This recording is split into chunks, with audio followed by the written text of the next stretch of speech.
Bismillahirrahmanirrahim. Assalamualaikum warahmatullahi wabarakatuh. Perkenalkan, nama saya Aryan Ansari Al-Farisi dengan NIM 2311312051. Saya berasal dari program studi ilmu keperawatan Fakultas Keperawatan Universitas Andalas. Tujuan saya membuat video ini adalah sebagai tugas untuk pemenuhan ujian tengah semester dari kelas 6 kewarganegaraan dengan dosen pengampu yaitu Bapak Anton Rosari. Selanjutnya yaitu kita mulai dengan pengertian dan konsep dasar kewarganegaraan. Kita mulai dengan memahami apa itu kewarganegaraan. Secara sederhana, kewarganegaraan adalah status hukum yang diakui oleh negara yang memberikan seseorang hak dan kewajiban sebagai anggota dari negara tersebut. Namun, definisi ini lebih dari sekedar status hukum. Kewarganegaraan juga mencakup identitas dan rasa kebersamaan dalam suatu komunitas bangsa. Menjadi warga negara berarti kita adalah bagian dari suatu entitas yang lebih besar, yang memiliki sejarah, budaya, nilai-nilai, dan tujuan bersama.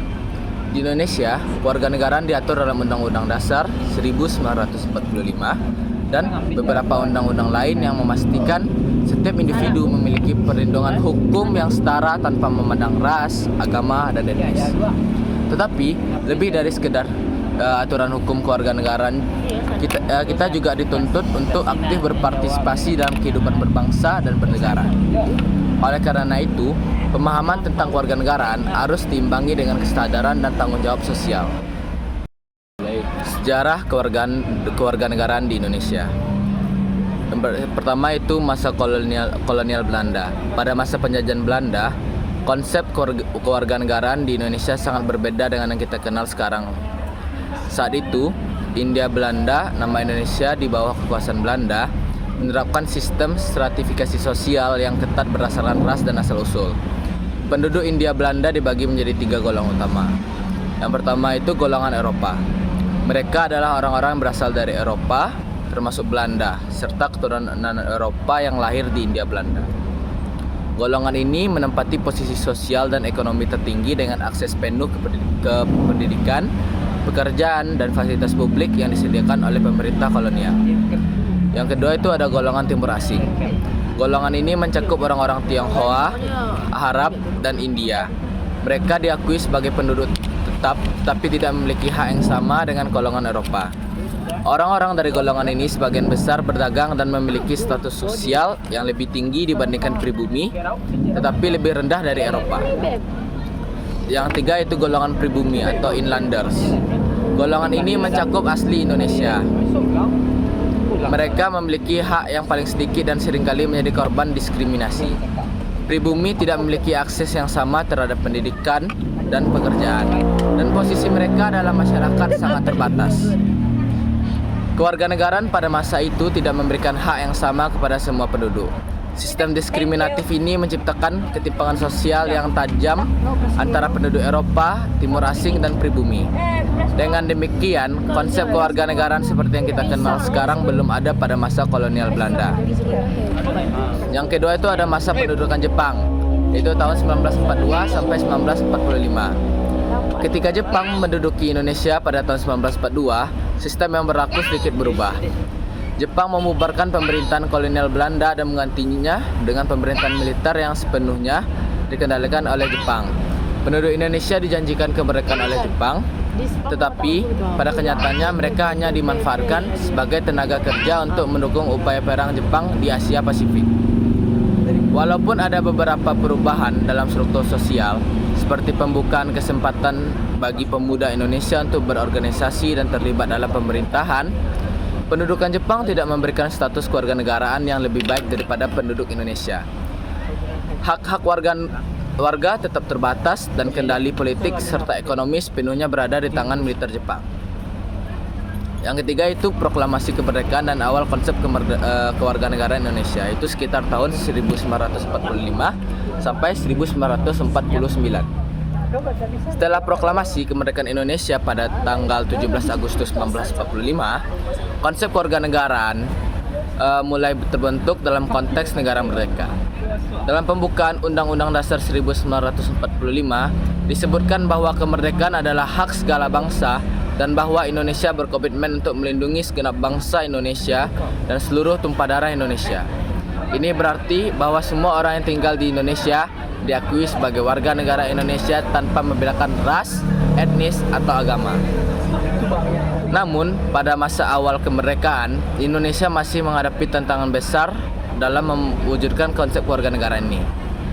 Perjuangan untuk mempertahankan kemerdekaan dari Belanda yang mencoba kembali menguasai Indonesia menyebabkan ketidakpastian mengenai siapa yang diakui sebagai warga negara. Baru pada tahun 1949, setelah pengakuan kedaulatan oleh Belanda, konsep kewarganegaraan mulai diformalkan lebih jelas. Yang keempat itu masa Republik Indonesia Serikat atau RIS dan pembentukan UU Kewarganegaraan pertama, yaitu pada sekitar tahun 1949 sampai 1950. Pada 1949, setelah Belanda mengakui kedaulatan Indonesia, terbentuklah Republik Indonesia Serikat atau RIS sebagai bentuk negara federal. Dalam konstitusi RIS, mulai ada upaya untuk mendefinisikan status kewarganegaraan. Namun, setelah RIS dibubarkan dan Indonesia kembali menjadi negara kesatuan pada tahun 1950, pemerintah menyusun undang-undang kewarganegaraan yang lebih sesuai dengan negara kesatuan.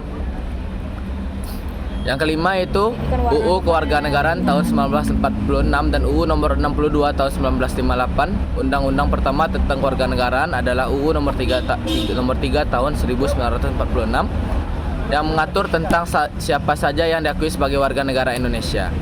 UU ini menegaskan bahwa semua penduduk Indonesia yang lahir di wilayah Indonesia tanpa memandang ras dan atau asal-usulnya adalah warga negara Indonesia. Selanjutnya UU nomor 62 tahun 1958 memperbarui aturan ini dengan lebih mendetailkan aspek warganegaraan, seperti ketentuan mengenai warga negara asing yang ingin menjadi WNI atau naturalisasi, dan status kewarganegaraan bagi anak-anak hasil perkawinan campuran antara WNI dan warga negara asing. UU ini mengatur bahwa kewarganegaraan diberikan berdasarkan prinsip ius soli, tempat kelahiran, dan ius sanguinis atau keturunan. Yang keenam itu perubahan pada masa Orde Baru, yaitu sekitar tahun 1966 sampai 1998. Pada masa pemerintahan Orde Baru, konsep kewarganegaraan juga diwarnai oleh kebijakan politik yang bertujuan untuk memperkuat stabilitas nasional. Pemerintah Orde Baru lebih menekankan pada kesatuan dan identitas nasional. Dalam konteks ini, status kewarganegaraan seringkali digunakan untuk mengandalkan dan mengawasi kelompok-kelompok tertentu, termasuk keturunan Tionghoa yang seringkali dianggap sebagai non-pribumi. Selama masa ini, aturan kewarganegaraan lebih ketat, terutama bagi warga keturunan asing yang ingin menjadi warga negara Indonesia. Proses naturalisasi seringkali dipersulit, dan kebijakan diskriminasi diterapkan pada kelompok-kelompok otoritas tertentu. Yang ketujuh yaitu reformasi dan pembaruan UU Kewarganegaraan, yaitu tahun 2006.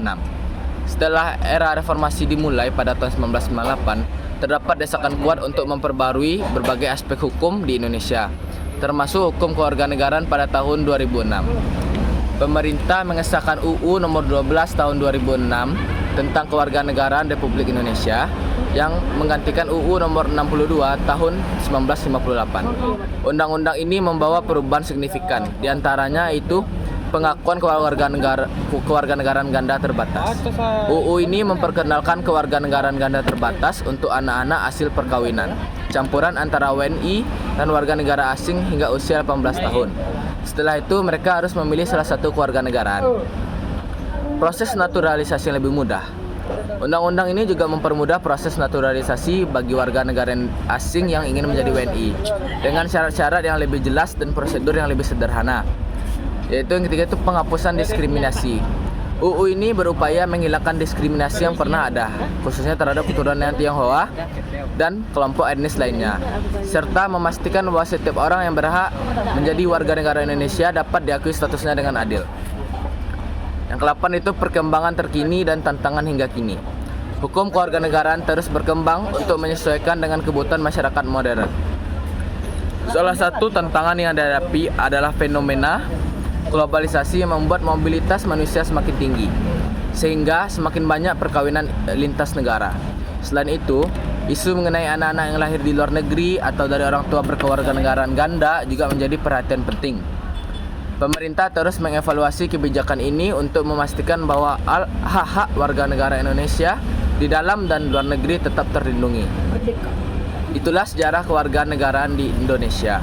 Dari masa kolonial hingga reformasi dan perkembangan terkini, sejarah ini mencerminkan perjalanan panjang bangsa dalam membentuk identitas dan prinsip kewarganegaraan yang inklusif dan adil bagi semua warga negara. Lalu selanjutnya yaitu hak dan kewajiban warga negara. Setiap warga negara memiliki hak-hak dasar yang dilindungi oleh negara. Di Indonesia, hak-hak ini meliputi hak untuk hidup, hak atas pendidikan, hak atas pekerjaan yang layak, hak untuk mendapatkan perlindungan hukum, hak untuk menyatakan pendapat, dan hak untuk beribadah sesuai keyakinan masing-masing.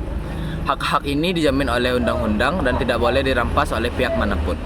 Misalnya hak atas pendidikan diatur dalam pasal 31 Undang-Undang Dasar 1945 yang menegaskan bahwa setiap warga negara berhak mendapatkan pendidikan.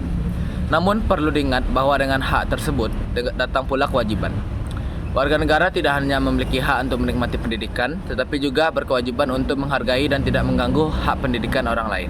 Selain itu, kewajiban lain yang penting untuk dijalankan antara lain adalah mematuhi hukum yang berlaku, menghormati hak-hak sesama warga negara, membayar pajak, menjaga ketertiban dan keamanan, serta berpartisipasi dalam mempertahankan negara. Memahami keseimbangan antara hak dan kewajiban ini sangat penting agar kita tidak hanya menjadi warga negara yang menuntut hak, tetapi juga bertanggung jawab dalam melaksanakan kewajiban kita sehari-hari. Lalu selanjutnya itu Pancasila sebagai dasar dan ideologi negara. Tidak bisa dipisahkan dari pembahasan kewarganegaraan adalah peran Pancasila sebagai dasar dan ideologi negara. Pancasila terdiri dari 5 sila yang menjadi landasan kehidupan berbangsa dan bernegara, itu ketuhanan yang Maha Esa, kemanusiaan yang adil dan beradab, persatuan Indonesia, kerakyatan yang dipimpin oleh hikmat kebijaksanaan dalam permusyawaratan perwakilan, serta keadilan sosial bagi seluruh rakyat Indonesia. Pancasila bukan hanya sekedar ideologi yang tertulis di dokumen negara, tetapi menjadi prinsip dan pedoman hidup bagi setiap warga negara. Di dalam Pancasila terkandung nilai-nilai moral dan etika yang harus dijunjung tinggi oleh setiap individu. Oleh karena itu, sebagai warga negara Indonesia, kita wajib menjaga dan mengamalkan nilai-nilai Pancasila dalam kehidupan sehari-hari. Misalnya menjunjung tinggi persatuan dengan tidak membeda-bedakan suku, agama, atau golongan, serta mendukung keputusan yang diambil melalui proses demokrasi yang jujur dan transparan. Selanjutnya itu demokrasi dan partisipasi warga negara. Indonesia adalah negara demokrasi, yang berarti kekuasaan berada di tangan rakyat. Demokrasi memungkinkan setiap warga negara untuk berpartisipasi dalam proses politik, baik melalui pemilihan umum maupun bentuk partisipasi lainnya seperti musyawarah di tingkat lokal, keterlibatan dalam organisasi masyarakat, hingga menyuarakan aspirasi melalui media sosial. Partisipasi ini adalah hak sekaligus kewajiban. Misalnya, mengikuti pemilihan umum adalah salah satu bentuk partisipasi aktif dalam menentukan arah pemerintahan. Namun, demokrasi tidak hanya berhenti di pemilu. Setiap warga negara juga bisa berperan dalam proses pembangunan dan pengambilan keputusan melalui mekanisme demokratis lainnya seperti musyawarah dan diskusi publik. Partisipasi ini penting untuk memastikan bahwa pemerintahan berjalan dengan transparan dan akuntabel, serta mencegah munculnya praktik-praktik yang menyimpang dari nilai-nilai demokrasi. Seterusnya itu tanggung jawab sosial dan peran warga negara dalam kehidupan bermasyarakat. Menjadi warga negara bukan hanya tentang hak dan kewajiban, tapi juga tentang tanggung jawab sosial. Tanggung jawab sosial adalah kesadaran untuk berperan serta dalam menciptakan kesejahteraan bagi masyarakat sekitar. Ini bisa diwujudkan melalui berbagai kegiatan, mulai dari gotong royong, membersihkan lingkungan, terlibat dalam kegiatan sosial seperti donor darah, hingga mendirikan usaha yang memberikan manfaat bagi masyarakat luas. Warga negara yang baik harus mampu berkontribusi dalam menjaga ketertiban, kedamaian, dan kesejahteraan bersama. Partisipasi aktif dalam kehidupan bermasyarakat tidak hanya memperkuat rasa solidaritas, tetapi juga membantu menciptakan lingkungan yang lebih baik bagi generasi mendatang. Lalu itu tantangan dalam mempertahankan persatuan dan kesatuan. Terakhir, mari kita bahas tantangan yang dihadapi bangsa kita dalam mempertahankan persatuan dan kesatuan. Di era globalisasi ini, tantangan tidak hanya datang dari dalam negeri, tetapi juga pengaruh eksternal yang masuk melalui teknologi informasi. Isu-isu seperti intoleransi, radikalisme, penyebaran berita palsu atau hoax, serta ancaman terhadap keamanan cyber merupakan tantangan nyata yang harus dihadapi dengan bijaksana. Untuk mengatasi ini, diperlukan kerjasama antara pemerintah, masyarakat, dan setiap individu. Setiap warga negara perlu memiliki literasi digital yang baik agar tidak mudah terprovokasi oleh berita yang tidak benar, serta terus memupuk rasa persatuan dengan menghargai perbedaan. Baiklah, demikian pembahasan kita mengenai kewarganegaraan. Dari topik yang telah dibahas, kita dapat menarik kesimpulan bahwa kewarganegaraan bukan hanya tentang status legal, tetapi juga tentang identitas, tanggung jawab, dan peran aktif dalam kehidupan bermasyarakat. Kita semua memiliki peran dalam menjaga persatuan, perdamaian, dan kemajuan bangsa. Semoga video yang saya buat ini memberikan wawasan yang lebih dalam tentang pentingnya menjadi warga negara yang baik dan bertanggung jawab. Terima kasih sudah menyaksikan dan sampai jumpa pada pembahasan berikutnya.